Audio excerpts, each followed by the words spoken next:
So my YouTube channel has got over 1.5 or 4 million views so far. That means the word is getting out about the organic side of gardening. This is my pimp juice that I call it, opposed to the super juice that's out there on the market.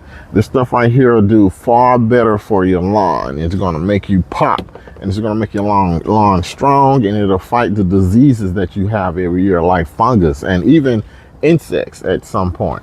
Hello, fall time. Although it's not 100 degrees out here, it's still considerably warm for our area. We're still highs in the low to mid 80s, which feels good to us, but it's still kind of warm for warm season, cool season grass. But it's too cool for warm season grass. As you can see, the Bermuda is already pretty much checked out. But it's the time of the season where we can do some great things for our lawn, including some things for yourself, like getting rid of some of the noxious weeds that are really, really hard to get rid of, or very expensive to get rid of. And if you are battling some weed issues, it's not just you, and it's not you doing something wrong per se.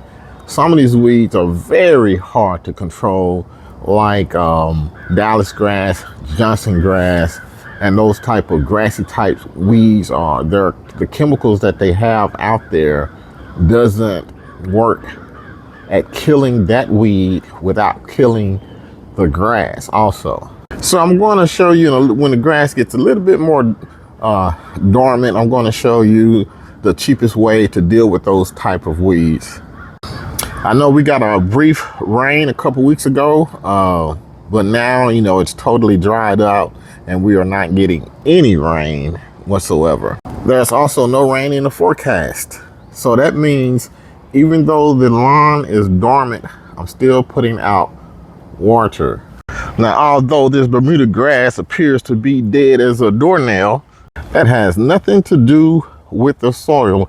As you can see, this turf type tall fescue, which is a cool season lawn, is just now starting to pop. And I would say it's not nowhere near its prime because it's still in the mid 80s here, which the grass can tolerate and grow quite well, but it's not in its sweet spots, which would be high temperatures around 70, 75. And in my area, it's really challenging. We really don't do 70s.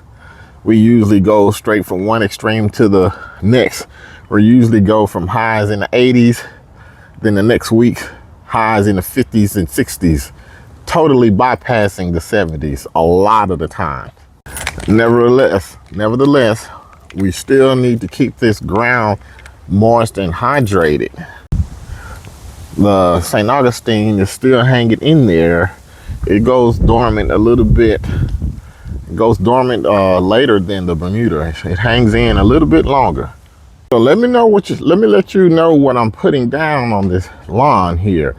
I'm going with, in the front, I'm going with a 795. This is a organic fertilizer, and this is going to aid my fescue in the front. This also has more of the third number, which is phosphorus, and that helps with root growth. This is basically a starter fertilizer. A lot of people are going through a drought period during this time. Even though it's cool, people don't take action because the grass is dormant per se. But there's some things that you should and could be doing, and one of them is keep watering. And to help retain moisture, I would do some soil enhancement at this time. So you're not fertilizing. Now, I know you want to get out in the lawn. There are some things that you should and could be doing. This is a great time to do some soil conditioning with this is gypsum.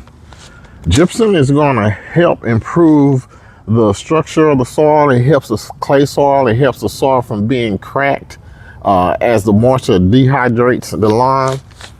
It has some other benefits that's not listed on the graph, on the bag, like buffering the pH of the soil. And another thing that it does, it kind of helps, I'm going to use the word aerate, so to speak. It helps the water get down into the soil. This also helps retain water. This helps the water gets through the soil. This also will help you get rid of a lot of the toxins in your lawn, like all the salt that you use in your organic, not unorganic fertilizer, like the salt that's used off inside of the synthetic fertilizers. This will help get rid of that, kind of give it a detox. And this is great right here. It helps retain. And if you can, you know, the adding microbes, adding manure, composted manure is great. This is also manure off in here, but this is chicken and that's cow. And as always, you can put this out right here anytime. This is what I call my pimp juice, as opposed to the super juice that's out there on the market. This right here is just the foundation of maintaining a healthy soil. So next year, if you keep this out on your lawn at 3 ounces per thousand, 3 ounces per thousand is molasses, there's a fish fertilizer, some humic acid, and some kelp. 3 ounces each are per 1,000 square feet will get your lawn up and thriving really soon next year, because you've added all the nutrients back into the lawn. You've grown your microbial activity to a high level, and it's ready. It's going to be ready. Your lawn is going to really love it next year. It's going to be nice and solid. So if you have some your lawn is going dormant, you know, don't just sit there and say, hey, it's over, and you can in 6 months, 7, 8 months from now, you can start back up. There are some things that you could and should be doing right now, and it's all related to the soil. You want to have good microbial activity, and you want to keep it moist, and you want to preserve that moisture in the soil, so you can also have a healthier lawn and a house. You know, you don't want all the cracks and everything associated with dry climates, dry periods, to start affecting your home, your foundation. Because just because it's cool outside doesn't mean you're not going to get those same effects as when it was hot, when you start getting those cracks in the lawn and the cracks on the side of your house. It is not over. So you're not looking for a nitrogen blitz. You know, putting nitrogen out on the lawn is, at this point, especially when I say nitrogen out on the lawn, I'm really focusing on synthetic nitrogen, because synthetic nitrogen does not be so pure and so ready.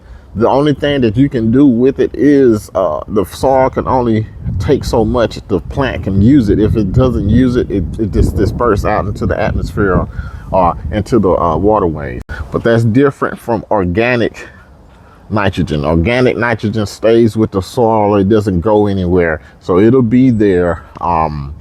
It'll be there ready for your grass to come back next year, because organic nitrogen, you know, the leaves that you are mulching, the grass that you're mulching, and the manures and all that stuff, it stays with the lawn. It doesn't leach out. You can go and research this stuff. You'll come out with the same thing. I just went ahead and just gave it to you right now, so you don't have to. And that's why you follow me. Like and subscribe to the page. And I appreciate all you guys for helping me reach my new milestone, which is 5,000 followers.